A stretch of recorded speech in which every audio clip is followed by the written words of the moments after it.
കൂട്ടുകാർക്ക് നന്മയുടെയും സമ്പൽ സമൃദ്ധിയുടെയും നല്ലൊരു വിശുദ്ധരെ ആശംസിച്ചുകൊണ്ട് നമുക്ക് ആദർശിന്റെയും നയനയുടെയും ഇന്നത്തെ നല്ലൊരു വിശേഷം കേട്ടാലോ.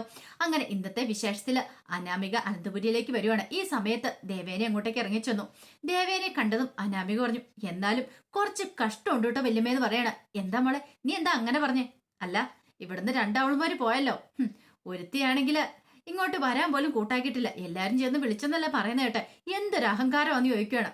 ഉള്ളിൽ സന്തോഷം വെച്ചിട്ടാണെങ്കിലും പുറമെ അങ്ങനെയാണ് അനാമിക പറയുന്നത്. ഇത് കേട്ടപ്പോ ദേവേനി പറഞ്ഞു, അത് മോളെ, കാരണം നയനം വന്ന കാര്യം അറിഞ്ഞിട്ടില്ല എന്നുള്ളത് മനസ്സിലായി. ഇനിയിപ്പോ ഇവളോട് എങ്ങനെയാ പറയണേ? സാരമില്ല, ഇവൾ അറിയുമ്പോ അറിയട്ടെ എന്ന് കരുതി ദേവേനി ഒന്നും മിണ്ടിയില്ല. ഈ സമയം ദേവേനി ചോദിച്ചു, അല്ല മോളെ, നീ എന്താ നവ്യയുടെ 7ാം മാസ ചടങ്ങിന് വരാതിരുന്നേ? ഓ അതോ, അതൊന്നും പറയാതിരിക്കുന്ന ഭേദം. ഞാൻ എന്ത് കാണാനാ ഇങ്ങോട്ടേക്ക് വരുന്നേ? അവളുണ്ടല്ലോ, ആ നവ്യ എന്ന് പറയുന്നവള്, അവൾ എനിക്ക് കണ്ണെടുത്താ കാണത്തില്ല. അവൾ അത്രയ്ക്ക് ഒരു വൃത്തികെട്ടവളാ. അല്ലെങ്കിൽ തന്നെ അവള് കാരണം ഈ കുടുംബത്തിൽ എന്തൊക്കെ പ്രശ്നങ്ങളാ ഉണ്ടാണെന്ന് പറയണം. എന്നാലും വരണ്ടല്ലായിരുന്നോ? നാട്ടുകാരും ബന്ധുക്കളൊക്കെ എന്ത് പറയും? പിന്നെ നാട്ടുകാരും ബന്ധുക്കളാണോ എനിക്ക് ചെലവിന് തരുന്നേ? അതിന്റെ ആവശ്യമൊന്നുമില്ല. നമ്മളെ നോക്കി ജീവിച്ചാൽ മതി. അതിന് നാട്ടുകാരെ പ്രീതിപ്പെടുത്തേണ്ട കാര്യമൊന്നും ഇല്ലെന്ന് പറയണം.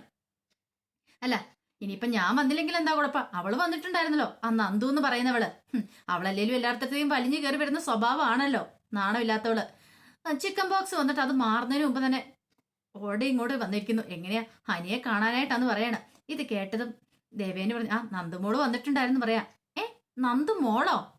എന്താ വല്യമ്മ പറഞ്ഞു? അത് പിന്നെ പെട്ടെന്ന് പറഞ്ഞപ്പോ അങ്ങനെയായി പോയതാന്ന് പറയാം. വരാതിരിക്കാൻ പറ്റില്ലല്ലോ. അവളുടെ ചേച്ചിയുടെ 7ാം മാസ ചടങ്ങല്ലേ മോളെന്ന് പറയാം. ചേച്ചിയുടെ 7ാം മാസ ചടങ്ങിനൊന്നും വന്നതല്ല, അവൾ അനിയെ കാണാൻ വേണ്ടി വന്നാന്ന് പറയാം. എന്നിട്ട് വല്യമ്മയ്ക്ക് ഒരിതും തോന്നിയില്ലേ? അവൾ ഇവിടുന്ന് എത്രയും പെട്ടെന്ന് തന്നെ ഓടിക്കാൻ വരാന്ന് ചോദിക്കാം. അത് പിന്നെ മോളെ, ഇങ്ങനെ വന്നു കഴിയുമ്പോൾ നമുക്ക് എങ്ങനെയാ നമ്മൾ അവരുടെ മുഖത്ത് നോക്കി പോകാനൊക്കെ പറയുന്നേ? ഇറങ്ങിപ്പോവാൻ പറയുന്ന കാര്യമാണോ? അത് മോശക്കാരല്ലേന്ന് ചോദിക്കണം. മോളല്ലായിരുന്നു ഇങ്ങോട്ടേക്ക് വരേണ്ട ആള്, മോള് വരായിരുന്നോണ്ടല്ലേന്ന് ചോദിക്കും. എനിക്ക് വരാൻ പോലും തോന്നില്ല, അവളുടെ മുഖം പോലും കാണാൻ തോന്നിയില്ല. അതുകൊണ്ടാണ് ഞാൻ ഇങ്ങോട്ട് മനഃപൂർവ്വം വരായിരുന്നേന്ന് പറയാം. കാണിച്ചു കൊടുക്കുന്നുണ്ട് എല്ലാത്തിനും എന്നൊക്കെ പറഞ്ഞുകൊണ്ട് അങ്ങോട്ട് പോകുന്ന സമയത്ത് ദേവേനെ ഓർത്തു, ഓ ഇവളിത് എന്തൊരു സ്വഭാവമാ. നയനയാണെങ്കിൽ ഇവളും അനിയും കൂടെ ഒന്നിച്ച് മുന്നോട്ട് പോകണമെന്ന് ആഗ്രഹിച്ച ഇവളാണ് നയനയൊക്കെ ഇവിടുന്ന് എങ്ങനെ ഓടിക്കാന്നതിനെ കുറിച്ചാണ് ചിന്തിച്ചുകൊണ്ടിരിക്കണേ എന്ന് മനസ്സിൽ കരുതുവാണ്. പിന്നീട് അനാമിക നേരെ സമനില ഏറ്റുപോലെ ചെല്ലുന്ന മുറിയിലേക്കാണ്. അനി എവിടെ ഉണ്ടായിരുന്നു. അനിയെ കണ്ടതും പറഞ്ഞു, ഓ അവള് വന്നിട്ടുണ്ടായിരുന്നില്ലേ 7ാം മാസ ചടങ്ങിന്, നിന്റെ കാമുകി. ഇത് കേട്ടതും അനി പറഞ്ഞു, നിനക്ക് എന്താ അനാമികയെന്ന് ചോദിക്കുകയാണ്. പിന്നെ എന്താന്ന് പോലും പൊരുത്തി പോയിട്ടുണ്ടല്ലോ, അതിന്റെ വിഷമത്തിലായിരിക്കും നീയില്ലേ അവളും കൂടി തിരിച്ചു വരാത്തന്റെ. ആ നയനാന്ന് പറയുന്നവള് തിരിച്ചു വന്നാലല്ലേ നിനക്ക് സന്തോഷമുള്ളൂ. അങ്ങനെയാണെങ്കിലല്ലേ അവളുടെ അനിയത്തി ഇങ്ങോട്ട് ഇടയ്ക്കിടയ്ക്ക് വരുവുള്ളൂ എന്ന് പറയണം. ഇത് കേട്ടപ്പം അനിയോർത്ത്, ഓ ഇവള് അറിഞ്ഞിട്ടില്ല, ഭാഗ്യം, തൽക്കാലത്തേക്ക് അറിയണ്ട, ഇവൾക്ക് ഒരു ഷോക്കായിരിക്കണം, പിന്നെ ഇവള് കണ്ടാൽ മതി, തന്റെ നാവിൽ നിന്ന് അത് പറയണില്ല എന്നൊക്കെ കരുതിയിട്ട് അനി അതിനെക്കുറിച്ചൊന്നും മിണ്ടിയില്ല. പിന്നീട് അനാമി പറഞ്ഞു, എനിക്കറിയാടാ നിന്റെ ഏട്ടത്തിയമ്മ എന്ന് പറയുന്നവള് ഇങ്ങോട്ടേക്ക് വരാത്തതിനുള്ള വിഷമാന്ന്. ഇത് കേട്ടപ്പോ അനി പറഞ്ഞു, അതെ ഏട്ടത്തിയമ്മയൊക്കെ വരേണ്ട സമയത്ത് വന്നോളൂ, ആ കാര്യം ഓർത്ത് നീ ടെൻഷൻ അടിക്കേണ്ട കാര്യമില്ലെന്ന് പറയാം. അല്ല നീ പിന്നെ എന്താ ഇങ്ങോട്ടേക്ക് വന്നേ? നീ ഇടയ്ക്ക് ചാടിത്തുള്ളിയും കൂടെ പോകുന്നുണ്ടല്ലോ. അതെ ഞാൻ പോയാലും നീ വിളിക്കാൻ വന്നൊന്നുമില്ല, അതിന് എന്നെ കിട്ടത്തൊന്നുമില്ല. നീ ഇങ്ങനെ ചാടിത്തുള്ളി ഇറങ്ങി പോയിട്ടുണ്ടെങ്കിൽ അതിന്റെ പുറകെ വന്ന് വിളിക്കാണ്ട് അതിന്റെ അത്ര വലിയ ആവശ്യമൊന്നും എനിക്കില്ലാന്ന് പറയാം. അതേടാ എനിക്കറിയാം നീ വിളിക്കാൻ വരില്ലാന്ന്. അതെ ഒരു കാര്യം ഞാൻ പറഞ്ഞേക്കാം, നിനക്ക് ആവശ്യമുണ്ട് നീ ഇങ്ങോട്ട് വരും, പിന്നെ എപ്പോഴും എപ്പോഴെങ്കിലും ഓടിപ്പോയിട്ടുണ്ടെങ്കിൽ നീ നിന്റെ വീട്ടിൽ നിൽക്കുള്ളൂ, അറിയാലോ. നിന്നെക്കാളും ബന്ധുബലം കൊണ്ട് എല്ലാം കൊണ്ടും ഉള്ള ആളാണ് ഞാൻ. നിന്റെ കാര്യം ഒന്നും പിടിക്കേണ്ട കാര്യമില്ല. ഇനിയിപ്പം നീ പോയെന്നോർത്ത് ഞാൻ കരഞ്ഞു നിലവിളിച്ചൊന്നും ഇവിടെ ഇരിക്കാൻ പോകുന്നില്ല. അതേടാ നീ അങ്ങനെ ഇരിക്കില്ല എന്ന് എനിക്കറിയാം, പക്ഷെ ഞാൻ അങ്ങനെ പോകുന്നു നീ കരുതണ്ട. അത് ഓർത്തോട്ടെ നീ സന്തോഷിക്കാൻ വേണ്ടെന്ന് പറയണം. പിന്നെ ഒരു വഴക്കുണ്ടാക്കാനുള്ള മൂടല്ല ഇപ്പോഴ എനിക്കെന്ന് പറഞ്ഞിട്ട് അനാമിക അങ്ങോട്ടേക്ക് പോവാം. അനിയോർത്തും ഇവൾക്കിട്ട് കിട്ടാൻ പോകുന്നുള്ളൂ, നയനേച്ചെ കണ്ടു കഴിയുമ്പോഴത്തേനും ഇവൾക്ക് കട്ടക്കലിപ്പാവും എന്ന് മനസ്സ് വിചാരിക്കുകയാണ്. പിന്നീട് അനാമിക അങ്ങോട്ട് പോണ സമയത്ത് നയന ഇങ്ങോട്ടേക്ക് വരുന്നേ. നയനെ കണ്ടത് അനാമിക ഒരു നിമിഷം ഞെട്ടിപ്പോയി. ഇവളിത് എപ്പോ വന്നു? പിന്നീട് നേരെ നയന്റെ അടുത്ത് എന്നിട്ട് നീ ഇത് എപ്പോഴാ വന്നേന്ന് ചോദിക്കും.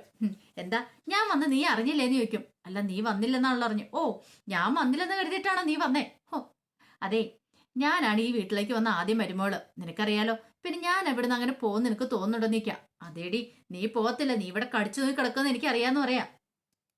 പിന്നീട് നായന് പറഞ്ഞു, നീ കൂടുതലൊന്നും പറയണ്ടെന്ന് പറയാ. നീ ഇടയ്ക്കിടയ്ക്ക് നിന്റെ വീട്ടിലേക്ക് പിണങ്ങി പോകാറുണ്ടല്ലോ, ഞാൻ അങ്ങനെ പിണങ്ങി പോയതൊന്നുമല്ല. അതുകൊണ്ട് എനിക്കിപ്പോ വരണമെങ്കിൽ പ്രത്യേകിച്ച് ആനയുടെ അമ്പേഴയുടെ ആവശ്യമൊന്നും ഇല്ലെന്ന് പറയണം. ഇത് കേട്ടപ്പോ അനാമയ്ക്ക് ദേഷ്യം വന്നു. അല്ലെങ്കിലും നീയും നിന്റെ അനിയത്തിയൊന്നും ഇവിടുന്ന് പോകത്തില്ലെന്ന് അറിയാടി. നിന്റെ അനിയത്തിയും കൂടെ ഇവിടെ കയറി ഇവിടെ കയറ്റി കുടിയെടുത്താനായിരിക്കും നിന്റെ ശ്രമമില്ലേ? അതൊരിക്കലും നടക്കാൻ പോകുന്നില്ല. ഈ അനാമക്ക് ജീവിച്ചിരിപ്പണം നടക്കില്ലെന്ന് പറയണം. പിന്നെ നടക്കില്ല പോലും. അങ്ങനെ എനിക്ക് ആഗ്രഹവും മോഹങ്ങളും ഉണ്ടായിരുന്നെങ്കിൽ പണ്ടേ അതാവായിരുന്നു. പിന്നെ അതുകൊണ്ട് നീ കൂടുതൽ വർത്താനമൊന്നും പറയണ്ട എന്ന് പറയണം. ഇത് കേട്ടോ അനാമിക പറഞ്ഞു, അല്ലെങ്കിലും ഈ വീട്ടിലുള്ളവർക്കൊക്കെ എന്ത് പറ്റിയെന്നാ? അല്ല നിന്നെ ആരുടെ ഇങ്ങോട്ട് കൂട്ടിക്കൊണ്ട് വന്നേന്ന് ചോദിക്കാം. ഞാൻ നല്ല അന്തസ്സായിട്ട് എന്റെ അമ്മായിമ്മയുടെ കൂടെ ഇങ്ങോട്ടേക്ക് വന്നേ. എന്റെ അമ്മായിമ്മ വന്നാ എന്നെ വിളിച്ചോണ്ട് വന്നേന്ന് പറയാം. ഈ വെല്ലുമിക്ക് ഇത് എന്തിന്റെ കേടാ?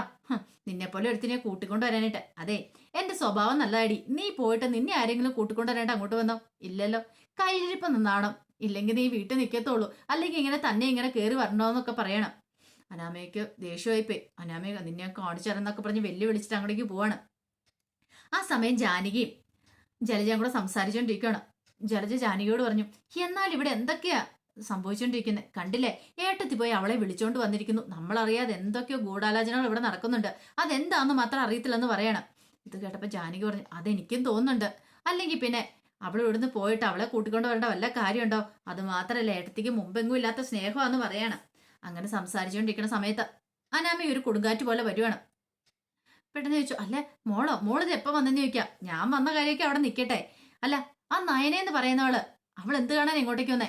അവൾ എന്തിനാ വെല്ലുമ്മ പോയി കൂട്ടിക്കൊണ്ട് വന്നെന്ന് ചോദിക്കാം. ശൈലജ പറഞ്ഞു, എന്റെ മോളെ ഒന്നും പറയണ്ട. നമ്മൾ അറിയത്തില്ലാത്ത കാര്യങ്ങളൊക്കെ നടക്കുന്നേ. മോൾക്ക് അറിയാൻ മേലാഞ്ഞിട്ടാ ഇവിടെ എന്തൊക്കെയോ ചീഞ്ഞ് നടന്നുണ്ടെന്ന് പറയണം. ഇത് കേട്ടപ്പോ അനാമി പറഞ്ഞു, ഇനിയിപ്പോ വെല്ലുമ്മയ്ക്ക് എങ്ങനെ ഇഷ്ടമാണോ? ഏയ് അതൊന്നും അറിയത്തില്ല. പക്ഷെ എന്താണെന്ന് അറിയത്തില്ല, അവളെ ഇങ്ങോട്ട് കൂട്ടിക്കൊണ്ട് വന്നിട്ടുണ്ട്. പെട്ടെന്ന് തന്നെ ജാനകി പറഞ്ഞു, ഒരു പക്ഷേങ്കില് ആദർശനോടുള്ള സ്നേഹക്കൂടലുകൊണ്ടായിരിക്കും ഏട്ടത്തി വിളിച്ചോണ്ട് വന്നേ. പിന്നെ ആദർശനോടുള്ള സ്നേഹക്കൂടലുണ്ട്. അങ്ങേർക്ക് ഇത് എന്തിന്റെ കേടാ? ഭാര്യ പണിക്ക് പോയി വീട്ടിൽ പോയി നിൽക്കുവോ? അല്ലെങ്കിൽ ഭാര്യ വീട്ടിൽ പോയി നിന്നാ വിളിച്ചോണ്ട് വരേണ്ട കാര്യമുണ്ട്? അവൾ അവിടെ നിൽക്കട്ടെ എന്ന് വെക്കണം. അതിനെ അവളെ പോയി എഴുന്നള്ളിച്ചോണ്ട് വന്നിരിക്കുന്നു എന്നൊക്കെ അനാമിക പറയാണ്. ചിലച്ച് പറഞ്ഞു, മോളെ ഇത് ഇങ്ങനെ പോയിട്ടുണ്ടെങ്കിൽ ഉണ്ടോ, നീ ഈ വീട്ടിൽ നിന്ന് ഔട്ടാവും. നിന്നോട് ആർക്കും ഒരു യാതൊരു സ്നേഹവും ഇല്ലാതാവും. അതുകൊണ്ട് നീ ഇവിടെ ചൂടുറപ്പിക്കണം, അല്ലെങ്കിൽ നിനക്ക് ഇവിടെ പിടിച്ചുണ്ടാവില്ലെന്ന് പറയണം. എല്ലാരും ഇതൊക്കെ പറയും. ഞാൻ ഇവിടുന്ന് വീട്ടിലേക്ക് പോയിട്ട് ആരെങ്കിലും എന്നെ ഒന്ന് വിളിച്ചോ, കൂട്ടിക്കൊണ്ട് വരാൻ വന്നോ? എന്റെ അമ്മായിമ്മ പോലും അത് ചെയ്തില്ല. അവളെ പോയി അവളുടെ അമ്മായിമ്മ വിളിച്ചോണ്ട് വന്ന കണ്ടോ എന്ന് പറയാണ്.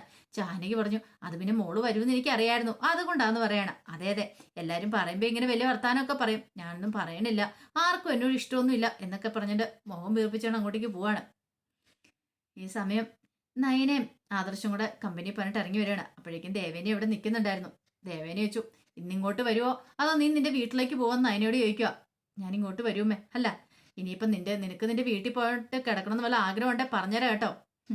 അല്ലെങ്കിൽ തന്നെ കഴിഞ്ഞ ദിവസം ഞാൻ വന്ന് വിളിച്ചോണ്ട് വരേണ്ട കാര്യമില്ല. പിന്നെ എന്റെ മോന്റെ സങ്കടം കണ്ടാ പിന്നെ ഇവിടുത്തെ അച്ഛനും അമ്മയ്ക്കും നീ ഇല്ലെങ്കിൽ ഫുഡ് ഇറങ്ങത്തില്ലല്ലോ.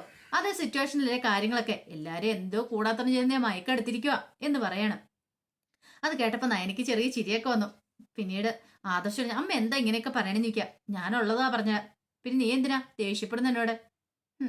അല്ലെങ്കിലും ഇവളുടെ വീട്ടുകാരും കൂടെ ചെയ്തൊന്നും എനിക്ക് അത്ര പെട്ടെന്ന് മറക്കാൻ പറ്റുന്ന കാര്യമല്ല എന്നൊക്കെ പറയാണ്.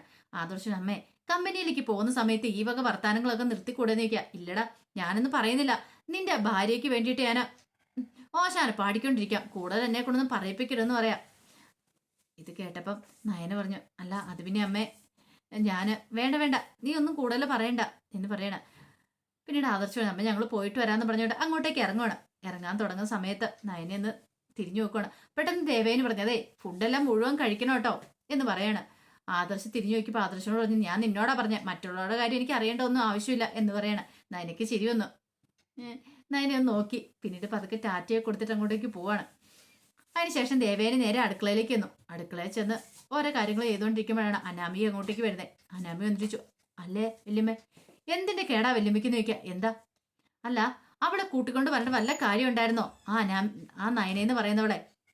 ഇത് കേട്ടതും ദേവേന് പറഞ്ഞു, അത് പിന്നെ മോളെ ആദർശിനെ കുറിച്ച് ഓർത്തിട്ടാണ് പോലും എനിക്ക് ഒട്ടും ഇഷ്ടപ്പെട്ടില്ല അവളെ ഇങ്ങോട്ട് കൂട്ടിക്കൊണ്ട് വന്നേ. എന്റെ ശത്രു അവളെന്നറിയാലോ. അത് മാത്രമല്ല അവൾ ഇങ്ങോട്ട് വന്നിട്ടുണ്ടെങ്കിലോ ഇവിടെ എനിക്ക് ഒരു വില പോലും തരത്തില്ല. എന്നെ പോലും കറിവേപ്പലും അല്ലല്ലോ ഇവിടെ ഉള്ളതെല്ലാം കാണുന്നേ. അങ്ങനെ പറയരുത് മോളെ എനിക്ക് ഇഷ്ടമല്ലേന്ന് ചോദിക്കാം. വായം കൊണ്ട് പറയുന്നോണ്ടായില്ലേ വല്യമ്മേ, പ്രവൃത്തിയിലും അത് കാണണമെന്ന് പറയാം. അവിടെ ഈ വീട്ടിൽ കയറി താമസിച്ചിട്ടുണ്ടെങ്കിൽ അധികം വൈകാതെ ഞാൻ ഈ വീട്ടിൽ നിന്ന് പുറത്താവും. അവളെ പുറത്താക്കാൻ ശ്രമിക്കുന്നവരും ഞാനായിരിക്കും ഈ വീട്ടിൽ നിന്ന് പുറത്താകുന്നേ. അതുകൊണ്ട് ഒരു കാര്യം ഞാൻ പറഞ്ഞേക്കാം, എത്രയും പെട്ടെന്ന് വല്യമ്മ അവളെ ഓടിക്കാനുള്ള വല്ല പരിപാടി നോക്കാം, അതാ ഞാൻ നോക്കിയിട്ട് കാണുന്നുള്ളൂ എന്നൊക്കെ പറഞ്ഞുകൊണ്ട് ദേഷ്യപ്പെടുവാണ്. അങ്ങനെ അനാമി അങ്ങോട്ട് പോയി കഴിഞ്ഞപ്പോഴത്തേന് ദേവേനി മനസ്സിൽ പറഞ്ഞു, അതെ നീ ഇവിടുന്ന് പോയെന്ന് പറഞ്ഞാലും എന്റെ മരുമോളെ ഞാൻ ഒരു കാരണവശാലും പറഞ്ഞു വിടാൻ പോകുന്നില്ല എന്ന് പറയണം. പിന്നീട് അനാമയും കൂടി ചെന്നിട്ട് ഒരു നിമിഷം ഒന്ന് ആലോചിച്ചിട്ട് വീണ്ടും ദേവേന്റെ അടുത്തേക്ക് തിരിച്ചു വരിക. പിന്നീട് ചോദിച്ചു, അല്ല വല്യമ്മേ എനിക്കൊരു സംശയം, ഇനി വല്യമ്മയ്ക്ക് അവളോട് അങ്ങനെ ഇഷ്ടമുണ്ടോന്ന് ചോദിക്കാം. എന്തിഷ്ടം? അല്ല, ഇനി ഞങ്ങളുടെ മുന്നിൽ വല്യമ്മ നാടകം കളിക്കുവാണോ എന്നൊരു സംശയം. വല്യമ്മയ്ക്ക് അവളെ സ്നേഹമായിട്ടെങ്ങാനും ഞങ്ങളുടെ മുന്നിൽ അത് അറിയിക്കാതിരിക്കാൻ വേണ്ടിയിട്ട് കളിച്ചുകൊണ്ടിരിക്കുകയാണെന്ന്. അങ്ങനെയൊന്നും ഇല്ലാന്ന് പറയാം. അങ്ങനെ എന്തേലും ഉണ്ടെങ്കിൽ ഈ അനാമിക ആരാന്ന് അറിയാൻ പോകുന്നുള്ളൂ. പറഞ്ഞത് കേട്ടല്ലോ എന്ന് പറഞ്ഞിട്ട് കൊടുങ്കാറ്റ് പോലെ അങ്ങോട്ടേക്ക് പോവാണ്. അപ്പൊ അതിന്റെ വിശേഷങ്ങളൊക്കെ നമ്മൾ കണ്ടേ. ഇതിന്റെ ബാക്കി വിശേഷങ്ങളുമായിട്ട് വൈകുന്നേരത്തെ പ്രമോയി വരാട്ടോ. ഒരിക്കൽ കൂടി എല്ലാവർക്കും ശുഭദിനം നേർന്നുകൊണ്ട് നിർത്തുന്നത്.